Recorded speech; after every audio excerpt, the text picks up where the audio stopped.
What if I told you that one of the most influential financial transactions in history was not a business deal, an investment, or a tax policy, but a bribe? Think about that for a moment. A handful of silver coins changed hands, and those silver coins were used to purchase a false narrative that has echoed through history for more than 2,000 years. Today, we're going to uncover the financial truths hidden inside Matthew 28:12 through 15 and discover what this passage teaches us about money, integrity, influence, and stewardship. I'm Mark DiMaria, the Financial Groundskeeper, and I believe that every financial decision plants a seed. Some seeds produce a harvest of blessing, and others produce a harvest of regret. Let's dig in. Matthew 28 tells us that after Jesus arose from the dead, the chief priests met with the elders and devised a plan. The scripture says, "So they gave a large sum of money unto the soldiers, saying, Say ye, his disciples came by night and stole him away while we slept." The religious leaders knew the tomb was empty. They knew something extraordinary had happened, yet instead of seeking truth, they used money to suppress it. The first financial truth is this: money amplifies character. Money itself is not evil.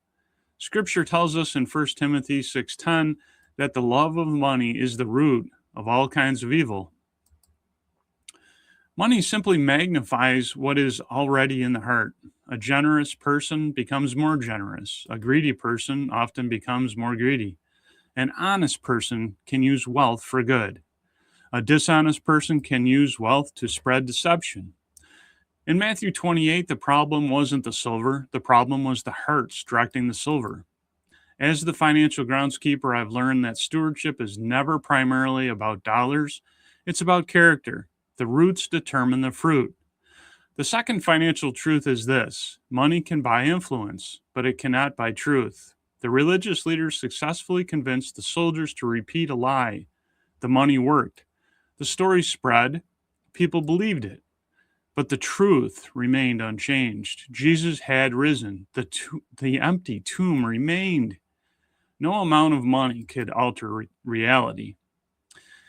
We see the same thing today. Advertising budgets can shape opinions, media campaigns can shape perceptions, political spending can shape conversations. But eventually, truth has a way of emerging. As investors and stewards, we must be careful not to confuse popularity with truth. Just because something is widely accepted doesn't make it correct. Just because everyone is investing in something doesn't make it wise. Just because a company is profitable doesn't mean it aligns with biblical values. Truth matters. The third financial truth is this: financial incentives often reveal hidden agendas. Why were the soldiers willing to tell the lie? Because there was something in it for them. Why were the religious leaders willing to pay? Because they feared losing influence. Whenever money changes hands, it is wise to ask a simple question: who benefits? The financial groundskeeper philosophy teaches that wise stewardship looks beneath the surface. We examine incentives, we examine motives, we examine outcomes. In investing, this means looking beyond performance charts. It means understanding what companies do.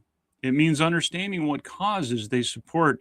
It means understanding how shareholder votes are used. It means understanding whether our money is advancing values that honor God or values that oppose Him. That leads directly to the fourth financial truth: every dollar casts a vote. The chief priests used money to advance a message. Their silver funded an agenda. Whether we realize it or not, our money often does the same thing. When we invest, we become owners. Owners have influence, owners have voting rights, and owners help direct capital. This is one reason biblically responsible investing, or BRI, has become increasingly important to many Christian investors. Many believers are surprised to discover that their retirement accounts may own companies that actively support causes they personally oppose. The question is not merely, what return am I earning? The deeper question is, what am I helping fund? Because every dollar is working somewhere. Every dollar is building something. Every dollar is promoting something. The religious leaders understood this principle. They used money to spread a message. Christian investors should understand it too.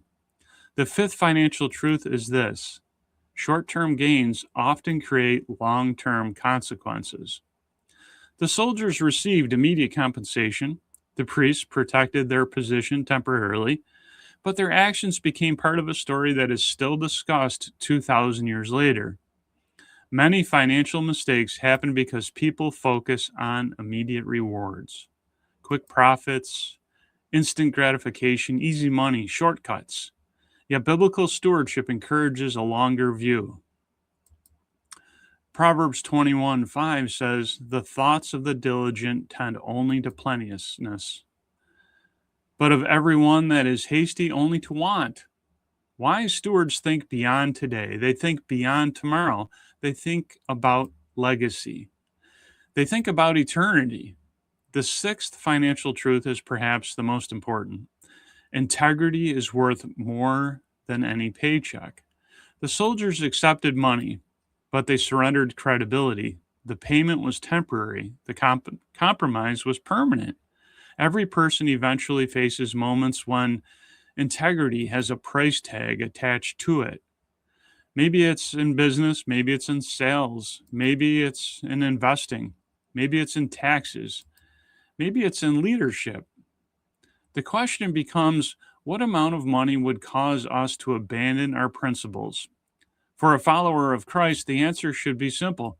There is no amount, because integrity is an asset that compounds for a lifetime. As the financial groundskeeper, I often remind people that wealth is more than money. Character is wealth. Wisdom is wealth. Trust is wealth. Faithfulness is wealth. A good name is wealth. Proverbs 22:1 says, "A good name is rather to be chosen than great riches." Matthew 28 shows us two competing kingdoms. One kingdom attempted to use money to conceal truth.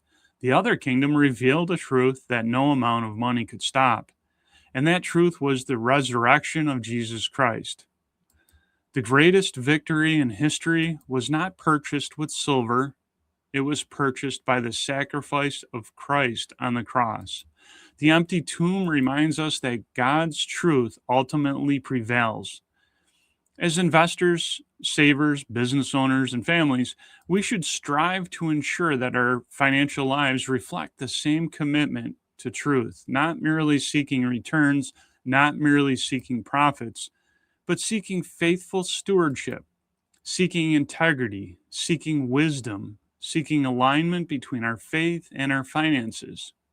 Because money is a tool and every tool should be used for God's purposes, if this message challenged you to think differently about stewardship, investing, and biblical responsibility, I'd invite you to take the next step. Consider reviewing where your investments are currently allocated. Consider whether your portfolio reflects your values.